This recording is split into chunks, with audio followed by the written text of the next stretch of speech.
అందరికీ నమస్కారం. సంతోషం ఫిల్మ్స్ కి స్వాగతం. ఈరోజు సినిమా విషయాలు తెలుసుకునే ముందు సంతోషం సురేష్ యూట్యూబ్ ఛానల్ ని, సంతోషం అప్డేట్స్ యూట్యూబ్ ఛానల్ ని, ఈ రెండు ఛానల్ ని సబ్స్క్రైబ్ చేసుకోండి. మరి ఈరోజు సినిమా విషయాలు ఇప్పుడు మనం చూసేద్దాం.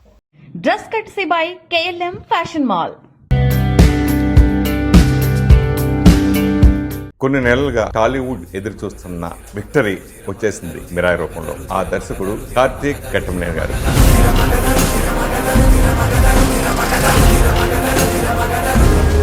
ఇదే మిరాయి. అప్పుడు మనోజ్ని చూడగానే షాక్ అయ్యా. నా కథ ఎలాగైనా యాక్షన్ హై ఎండ్లో చేయాలి అనేది ఉంది సార్.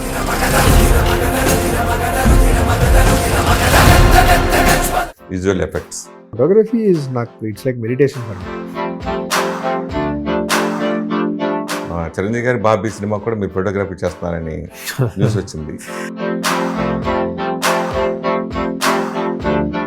అంటే మీరు ఎంతో కష్టపడి చేసిన సినిమా ఈగల్, నాకు తెలిసి బాగా కష్టపడి చేశారు. అప్పుడు నేను చూసా ఆ టైంలో. సో అది బాగా డిసప్పాయింట్ పడుతుంది. కరెక్ట్గా ఎగ్జాక్ట్గా డయాగ్నైజ్ చేసి ఇది అని అయితే చెప్పలేము సార్. ఎందుకంటే అది ఎక్కడో రూట్ నుంచి మనం తీసుకున్న ఒక స్టైల్ ఒకటి గట్టిగా నమ్మి చేసాము. అది కొంచెం ఎందుకు రిఫ్లెక్ట్ అవ్వలేదు అంతే. ప్రభా చెప్పేటప్పుడు ఇంకెలా ఉంటుంది అసలు ముందు రోజు ఎలా చేయడం కూడా అసలు బేబత్సంగా.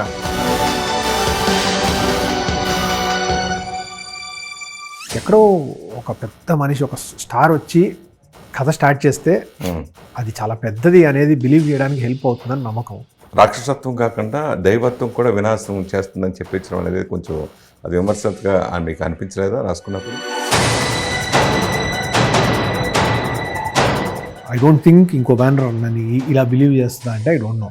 ఇంకో మనిషి నమ్మాలి బిలీవ్ చేస్తారా అనేది తెలియదు. రెండోది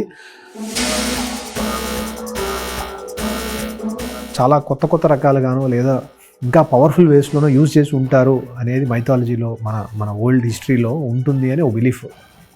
కొంచెం ఫిక్షనలైజ్ చేసాం, బట్ గ్లోరిఫై చేసాం సార్. తక్కువ చేసాం. మనోజ్ గారు మాట్లాడారు కదా, నా మీద నెగిటివ్గా చెప్పుండొచ్చు, అయినా నన్ను పెట్టుకుని నన్ను నమ్మి నాకు ఈ క్యారెక్టర్ అవకాశం ఇచ్చారు. మనోజ్ గారి మీద అసలు నెగిటివ్ ఏం లేదండి. మనం పెట్టుకుందాం అనుకుంటా, ఆయన చేస్తారనేది డౌట్.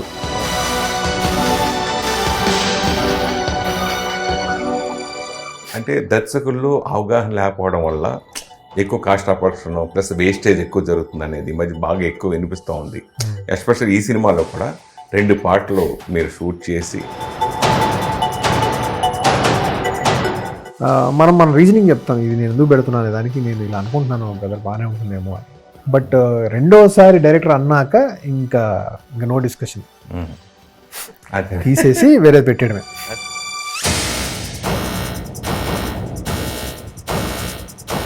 కానీ నాకు ఓవరాల్ లెంత్ 2:48 వచ్చేటప్పటికి, ఇంత పెద్ద కథలో 2:48 వచ్చేటప్పటికి ఏమనిపించింది అంటే దీన్ని తీసి సెకండ్ పార్ట్లో పెట్టుకుందాం. ఒక మంచి కథ, యాక్షనే, కానీ ఇంకో విధంగా రవితేజ గారితో తీయాలని అయితే ఉంది సార్.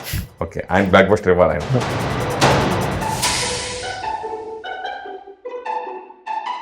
ఇప్పుడు ఆ రోజు అంతా రెయిన్ఫాల్ అని ఉంటుంది, మనకేం పర్మిషన్ ఉంటుంది. ఓకే, ఆ రెయిన్ ఏమో తగ్గుతూ ఉండదు, కానీ ఏదో రూపంలో రెయిన్ ఆగడమో మళ్ళీ రీస్టార్ట్ అయ్యి ఎందుకో అయిపోవడమో.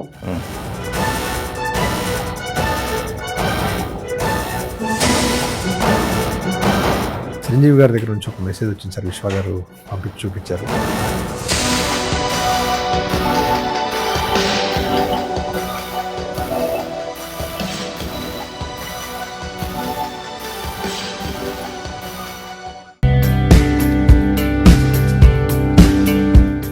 అంతర్జాతీయ సినీ పరిశ్రమలో ఎంతో ప్రతిష్టాత్మకంగా భావించే 77వ ఎమ్మీ అవార్డుల వేడుక లాస్ ఏంజల్స్లోని పికాక్ థియేటర్ వేదికగా అత్యంత వైభవంగా జరిగింది. హాలీవుడ్కు చెందిన ప్రముఖులు ఈ వేడుకలో సందడి చేశారు. ఎమ్మీ అవార్డులు అనేవి అమెరికన్ టెలివిజన్ పరిశ్రమలో అత్యుత్తమ ప్రదర్శన కనబరిచిన వాటికి ఇచ్చే ప్రత్యేక గౌరవం. ఈ అవార్డులని academy of television arts and sciences ప్రతి సంవత్సరం ఇస్తూ వస్తుంది. ఈసారి నామినేషన్ల బరిలో ఎన్నో సినిమాలు, సిరీస్లు పోటీ పడ్డాయి. అందులో నెట్ఫ్లిక్స్లో విడుదలైన అడాల్సెంట్స్ ఘన విజయం సాధించి ఏకంగా 5 అవార్డులు సొంతం చేసుకోవడం విశేషం. ఇక ఇందులో నటించిన ఓవెన్ కూపర్ చిన్న వయసులోనే ఎమ్మీ అవార్డు గెలుచుకుని కొత్త రికార్డు సృష్టించారు. ఈ వేడుకలో 2024-2025 సీజన్లో ప్రసారమైన కార్యక్రమాలకి అవార్డులను అందించారు. నెట్ఫ్లిక్స్లో ప్రసారమైన adolescents, Arcane league of legends, series అవార్డులను దక్కించుకున్నాయి. ఇక సెవరెన్స్ డ్రామా సిరీస్లో అద్భుతమైన నటనకు గాను ట్రామెల్ టిల్మాన్ ఉత్తమ సహాయ నటుడిగా అవార్డు అందుకోగా ఆయన తొలి నల్లజాతి సంతతికి చెందిన వ్యక్తిగా చరిత్ర సృష్టించారు. Bollywood star heroine Ileana D'Cruz ప్రస్తుతం సినిమాల కంటే తన వ్యక్తిగత జీవితంలో జరుగుతున్న మార్పులతో వార్తల్లో నిలుస్తున్నారు. ఇటీవల ఆమె తన భర్త మైఖేల్ డోలన్తో కలిసి రెండో బిడ్డకు జన్మనిచ్చిన విషయం తెలిసిందే. ముందు కోవా ఫినిక్స్ డోలన్కి జన్మనిచ్చిన ఇలియానా ఆ తర్వాత కీను రాఫే డోలన్కు జన్మనిచ్చారు. అయితే తన రెండవ గర్భధారణ ప్రసవ అనుభవాలను ఇలియానా తాజాగా ఇంటర్వ్యూలో పంచుకున్నారు. మొదటి బిడ్డను కన్నప్పుడు అన్నీ కూడా అంగీకరించే ప్రయత్నం చేశాను. ఒంటరి మహిళ నుండి అకస్మాత్తుగా మారినట్టు అనిపించింది. ఆ తర్వాత బిడ్డ ఆరోగ్యం, ఆలనా పాలనపై దృష్టి పెట్టాను. కానీ రెండో బిడ్డ పుట్టేప్పటికీ మానసిక స్థితి పూర్తిగా మారిపోయింది. గందరగోళంలో పడ్డాను. దాంతో కష్టంగా అనిపించిందని ఇలియానా పేర్కొంది. స్నేహితులు దూరంగా ఉండటం వల్ల ఎలాంటి మద్దతు లేకుండా పోయింది. ఏకాంతంలో ఉండటం ఓ సవాలైంది అని ఇలియానా పేర్కొంది. ఇలియానా ప్రస్తుతం విదేశాల్లో నివాసం ఉంటుంది. అక్కడ భర్తతో కలిసి పిల్లల పెంపకంపై దృష్టి సారిస్తున్నప్పటికీ ముంబైని తాను చాలా మిస్ అవుతున్నానని వెల్లడించారు. బాలీవుడ్ స్టార్ యాక్టర్ దుల్కర్ సల్మాన్ ఇటీవల కొత్త తెలుగు సినిమాను ప్రకటించాడని తెలిసిందే. DQ41తో వస్తున్న ఈ సినిమాను Tollywood leading banner SLV cinemas తెరకెక్కిస్తుంది. ఈ చిత్రంలో పొడుగు కాళ్ళ సుందరి పూజా హెగ్డే ఫీమేల్ లీడ్ రోల్లో నటిస్తుందని ఇటీవల ప్రకటించారు మేకర్స్. కాగా మేకర్స్ ఇప్పుడు మరో క్రేజీ అనౌన్స్మెంట్ చేశారు. బాహుబలి స్టార్ రమ్యకృష్ణ ఈ చిత్రంలో కీలక పాత్రలో నటిస్తుంది. రమ్యకృష్ణకు పుట్టినరోజు శుభాకాంక్షలు తెలియజేస్తూ మేకర్స్ ఈ విషయాన్ని ప్రకటించారు. బాహుబలి ఫ్రాంచైజీలో శివగామి లాంటి పవర్ఫుల్ రోల్తో గ్లోబల్ బాక్స్ ఆఫీస్ను షేక్ చేసింది రమ్యకృష్ణ. ఇంతకీ రమ్యకృష్ణ ఈ ప్రాజెక్టులో ఎలాంటి పాత్రలో కనిపించబోతున్నారు అన్నది మాత్రం ప్రస్తుతానికి సస్పెన్స్ నెలకొంది. బెట్టింగ్ యాప్స్ వ్యవహారం ప్రస్తుతం దేశవ్యాప్తంగా దుమారం రేపుతుంది. బెట్టింగ్ యాప్స్ను ప్రమోట్ చేసిన కారణంగా ఇప్పటికే పలువురు సెలబ్రిటీలు విచారణ ఎదుర్కొన్న విషయం తెలిసిందే. తాజాగా ఈ కేసులో బెంగాల్ నటి టీఎంసీ మాజీ ఎంపీ మిమీ చక్రవర్తి ఈడీ ఎదుట విచారణకు హాజరయ్యారు. సోమవారం ఉదయం ఢిల్లీలోని ఈడీ ప్రధాన కార్యాలయానికి వెళ్లిన మిమీ చక్రవర్తి అధికారుల ముందు విచారణకు హాజరయ్యారు. మిమీ చక్రవర్తితో పాటు బాలీవుడ్ నటి ఊర్వశి రౌతేలాకు ఈడీ నోటీసులు జారీ చేసింది. మిమీ చక్రవర్తిని ఈ నెల 15న, ఊర్వశిని నెల 16న ఢిల్లీలోని కార్యాలయంలో విచారణకు హాజరు కావాలని ఆదేశించింది. వీరిద్దరూ ప్రముఖ బెట్టింగ్ యాప్ 1xBetకు ప్రచారం చేసినట్టు భావిస్తున్నారు. ఈడీ నోటీసుల మేరకు మిమీ చక్రవర్తి విచారణకు హాజరయ్యారు. మనీ లాండరింగ్ నిరోధక చట్టం కింద కేంద్ర దర్యాప్తు సంస్థ నటి వాంగ్మూలాన్ని నమోదు చేయనుంది. అక్రమ బెట్టింగ్ యాప్లకు సంబంధించిన కేసులను ఈడీ దర్యాప్తు చేస్తున్న విషయం తెలిసిందే. పవర్ స్టార్ పవన్ కళ్యాణ్, ప్రియాంక మోహన్ జంటగా తెరకెక్కుతున్న యాక్షన్ ఎంటర్టైనర్ ఓజీ షూటింగ్ ఎట్టకేలకి పూర్తయింది. ప్రముఖ దర్శకుడు సుజిత్ దర్శకత్వంలో ప్రముఖ నిర్మాణ సంస్థ DVV ఎంటర్టైన్మెంట్స్ పతాకంపై DVV దానయ్య ఈ చిత్రాన్ని ప్రతిష్టాత్మకంగా నిర్మిస్తున్నారు. ప్రస్తుతం పోస్ట్ ప్రొడక్షన్ పనులు జోరుగా కొనసాగుతూ ఉండగా సినిమా ఈ నెల సెప్టెంబర్ 25న దసరా కానుకగా విడుదలకు సిద్ధమవుతుంది. పవన్ కళ్యాణ్ ఈ చిత్రంలో పవర్ఫుల్ గ్యాంగ్స్టర్ పాత్రలో నటిస్తున్నారు. ఆయన ఇప్పటివరకు కనిపించని స్టైలిష్ లుక్, మేనరిజమ్స్ సినిమాపై అంచనాలు పెంచుతున్నాయి. ఇప్పటికే విడుదలైన గ్లిమ్స్, టీజర్లు, ఫస్ట్ లుక్ పోస్టర్లు ప్రేక్షకుల నుంచి అద్భుతమైన స్పందనను అందుకున్నాయి. ఇటీవల చిత్ర యూనిట్ పవన్ కళ్యాణ్తో కలిసి తీసుకున్న గ్రూప్ ఫోటోను సోషల్ మీడియాలో షేర్ చేయగా అది ట్రెండింగ్లోకి వచ్చింది. తాజాగా మరో ఫోటో నెట్టింటా హల్చల్ చేస్తుంది. ఇందులో పవన్, సుజిత్, తమన్ ముగ్గురు బ్లాక్ డ్రెస్లో కనిపించగా పవన్ కళ్యాణ్ ఆప్యాయంగా వారిపై చేతులు వేసి నవ్వుతూ కనిపించిన తీరు అభిమానులను విపరీతంగా ఆకట్టుకుంది. DVV ఎంటర్టైన్మెంట్స్ ఈ ఫోటోకి $1 మిలియన్ పిక్చర్ అనే క్యాప్షన్ ఇచ్చింది. సక్సెస్, ఫెయిల్యూర్స్తో సంబంధం లేకుండా సినిమాలు చేసుకుంటూ వెళ్తున్న యాక్టర్లలో ఒకరు సుధీర్ బాబు. ఈ టాలెంటెడ్ యాక్టర్ ఈసారి రూట్ మార్చి సరికొత్త ప్రయోగంతో ప్రేక్షకుల ముందుకు రాబోతున్నాడు. సుధీర్ బాబు నటిస్తున్న supernatural thriller Jatadhara Venkata Kalyan కథను అందిస్తూ దర్శకత్వం వహిస్తున్న ఈ ప్రాజెక్ట్ తెలుగు, హిందీ బైలింగ్వల్ సినిమాగా వస్తుంది. కాగా మేకర్స్ ఎన్నో రోజులుగా విడుదలపై నెలకొన్న డైలమాకు తెరదించారు. ఈ మూవీని నవంబర్ 7న తెలుగు, హిందీ భాషల్లో గ్రాండ్గా విడుదల చేస్తున్నట్టు సోషల్ మీడియా ద్వారా ప్రకటించారు. ఈ నేపథ్యంలో ప్రమోషన్స్ కూడా త్వరలో మొదలు కానున్నట్టు film Nagar circle inside talk. ఓవైపు శివుడు, మరోవైపు చేతిలో త్రిశూలాన్ని పట్టుకున్న సుధీర్ బాబు, ఇంకోవైపు ఉగ్ర రూపంలో కనిపిస్తున్న సోనాక్షి సిన్హా లుక్స్ను మేకర్స్ ఇప్పటికే విడుదల చేయగా సినిమాపై అంచనాలు అమాంతం పెంచేస్తున్నాయి. ఈ మూవీలో బాలీవుడ్ భామ సోనాక్షి సిన్హా ఫీమేల్ లీడ్ రోల్లో నటిస్తుంది. శిల్పా శిరోద్కర్ కీలక పాత్ర పోషిస్తుంది. కథ ఏదైనా ప్రేక్షకుల మనసులను హత్తుకున్నప్పుడే అది విజయవంతమైన చిత్రంగా మారుతుంది. అలాంటి చిత్రాలలో 13 ఏళ్ల క్రితం తమిళంలో వచ్చిన కుంకి ఒకటి. ప్రముఖ తమిళ డైరెక్టర్ ప్రభు సాల్మన్ దర్శకత్వం వహించిన ఆ చిత్రం ద్వారా నటుడు విక్రమ్ ప్రభు కథానాయకుడిగా పరిచయం అయ్యారు. 13 ఏళ్ల తర్వాత ఇప్పుడు కుంకికి సీక్వెల్ రాబోతుంది.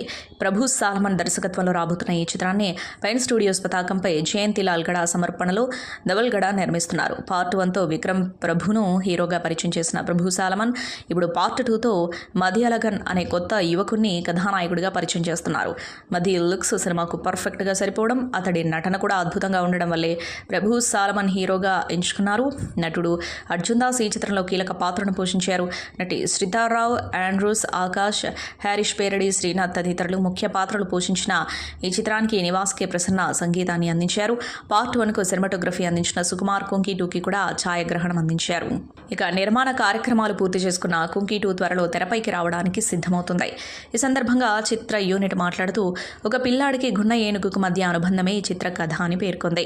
తమిళ సినీ ప్రపంచంలో ఏనుగు ప్రధాన ఇతివృత్తంగా ప్రభు సాల్మన్ ఇంతకుముందు ప్రేక్షకుల మనసుల్లో నిలిచిపోయే చిత్రంగా తెరపై ఆవిష్కరించిన చిత్రం కుంకి అని, దానికి మించిన భావోద్వేగాలు, ప్రేమాభిమానాలతో రూపొందించిన చిత్రం కుంకి 2 అని టీం చెప్పింది. ఈ చిత్రం కోసం ఎంతో శ్రమించిన నటుడు మదికి తగిన గుర్తింపు ఖచ్చితంగా దక్కుతుందన్నారు. ఇది ప్రకృతి, మనిషి, ఏనుగుల మధ్య అనుబంధాలను ఆవిష్కరించే కథా చిత్రంగా ఉంటుంది అన్నారు. మాస్ మహారాజా రవితేజ సోదరుడి తనయుడు మాధవ్ భూపతిరాజు హీరోగా తెరకెక్కుతున్న యాక్షన్ మూవీ మారెమ్మ. మంచాల నాగరాజు దర్శకుడు. హీరో పుట్టినరోజు సందర్భంగా గ్లిమ్స్ని సోమవారం విడుదల చేశారు. పొడవాటి జుట్టు గడ్డంతో మాధవ్ మాస్ లుక్లో కనిపించాడు. మాధవ్ ఇప్పటికే మిస్టర్ ఇండియాలో నటించాడు. ఈ సినిమాతో ప్రేక్షకులకు పరిచయం కానున్నాడు.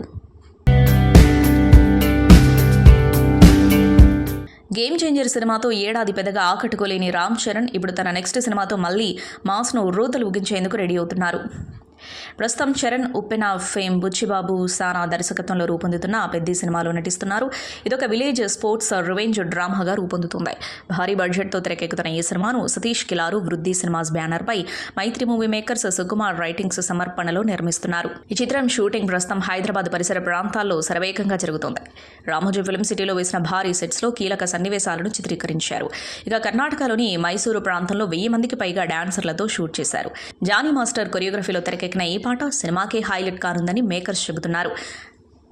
ఈ చిత్రాన్ని రామ్ చరణ్ పుట్టినరోజు సందర్భంగా 2026 మార్చి 27న వరల్డ్ వైడ్గా విడుదల చేయాలని టీం ప్లాన్ చేస్తుంది. కాగా దసరా పండుగ సందర్భంగా పెద్ది నుంచి ఓ మ్యూజికల్ సింగిల్ విడుదల చేయనున్నట్లు సమాచారం. ఇప్పటికే రామ్ చరణ్ ఆ పాటను విన్నట్టు అది అద్భుతంగా ఉందని మెచ్చుకున్నట్టు సమాచారం. ఈ సినిమాలో హీరోయిన్గా బాలీవుడ్ బ్యూటీ జాన్వీ కపూర్ నటిస్తుండగా సంగీత దర్శకుడిగా ఏఆర్ రెహమాన్ పనిచేస్తున్నారు. సంగీత దర్శకుడిగా బిజీగా ఉంటూనే దర్శకుడిగాను సత్తా చాటారు రవి బస్రూర్. కేజీఎఫ్, సెలార్ చిత్రాలతో విశేష క్రేజ్ సొంతం చేసుకున్న మ్యూజిక్ డైరెక్టర్ తెరకెక్కించిన తాజా చిత్రం వీరచంద్రహాస. యక్షగానం గురించి చాటి చెప్పే ఈ సినిమా ఇప్పటికే కన్నడలో విడుదలై విజయవంతమైంది. తెలుగులో శుక్రవారం రిలీజ్ కానుంది. ఈ సందర్భంగా హైదరాబాద్లో నిర్వహించిన ప్రీ రిలీజ్ ఈవెంట్లో రవి పాల్గొన్నారు. చిత్ర విశేషాలు పంచుకుంటూ తనకు సాయం చేసిన వారిని గుర్తు చేసుకున్నారు. 8వ తరగతి ఫెయిల్ అయిన నేను ఏ పని మొదలుపెట్టినా మధ్యలోనే ఆగిపోయేది. అలాంటి నాలో సంగీత దర్శకుడిని గుర్తించారు దర్శకుడు ప్రశాంత్ నీల్. నేనేదో చేస్తానన్న నమ్మకంతో ఉగ్రం సినిమా అవకాశం ఇచ్చారు. అప్పటి వరకు నా లైఫ్ డిజాస్టర్గా ఉండేది. నేను కష్టాల్లో ఉన్నప్పుడు రవి అనే వ్యక్తి ఆర్థిక సాయం చేసి ప్రోత్సహించారు. ఆయన లేనిదే ఈరోజు నేను ఇక్కడ ఉండేవాడిని కాదు. ఆయన పట్ల కృతజ్ఞతతోనే నా పేరును రవి అని మార్చుకున్నా. ఆయన తర్వాత నా జీవితంలో మార్పు తీసుకొచ్చింది ప్రశాంత్ నీల్. నాకు దైవంతో సమానం. భగవంతుడి ఆశీస్సుల వల్ల నేను సినిమాలు తెరకెక్కించగలుగుతున్నా. ఒక చిత్రానికి దాదాపు 4000 మంది ఉపాధి పొందుతారు. సంగీత దర్శకుడిగా వచ్చిన సంపాదనతో ఏడాదికి ఒక చిత్రం తెరకెక్కించాలని నిర్ణయించుకున్నా. కొత్త వారికి అవకాశాలు ఇవ్వాలి అనుకుంటున్నా. ఎంత ఎత్తుకు ఎదిగినా మన మూలాలను మనం మర్చిపోకూడదు. దాన్ని దృష్టిలో పెట్టుకునే వీరచంద్రహాస్ తెరకెక్కించే ఇది నా 12 ఏళ్ల కల. ఓ వ్యక్తి జీరో నుంచి హీరో ఎలా అయ్యాడన్నది యక్షగానం నేపథ్యంతో చూడటం కొత్తగా ఉంటుంది అని అన్నారు. చైల్డ్ ఆర్టిస్ట్గా ఇండస్ట్రీలోకి వచ్చిన మీనా అగ్ర కథానాయకుల సరసన నటించి స్టార్గా ఎదిగారు. తాజాగా ఆమె జయమ్ము నిశ్చయంర కార్యక్రమానికి అతిథిగా హాజరై తన కెరీర్, పర్సనల్ లైఫ్ గురించి పలు ఆసక్తికర విషయాలు పంచుకున్నారు. స్టార్ హీరోలతో నటించిన జ్ఞాపకాలను గుర్తు చేసుకున్నారు. కృష్ణ, రజనీకాంత్ ఇద్దరికీ తాను కూతురుగా హీరోయిన్గా నటించినట్లు చెప్పారు. జగపతి బాబు హోస్ట్గా వ్యవహరిస్తున్న ఈ టాక్ షో G5లో స్ట్రీమింగ్ అవుతుంది. చాలామంది నిర్మాతలు ఫ్లాప్లతో ఉన్నామని, తక్కువ అమౌంట్తో సినిమా చేస్తున్నామని నన్ను సంప్రదించేవారు. నేను సరేనని అంగీకరించేదాన్ని. ఆ చిత్రాలు సూపర్ హిట్ అయ్యేవి. తర్వాత నన్ను మర్చిపోయేవారు. ఎప్పుడు ఇలానే జరిగేది. కెరీర్లో వరుస అవకాశాలు వస్తున్నప్పుడే పెళ్లి చేసుకున్నాను. ఆ తర్వాత పాప పుట్టిన 2 ఏళ్లకు మలయాళం సినిమా దృశ్యం కోసం నన్ను సంప్రదించారు.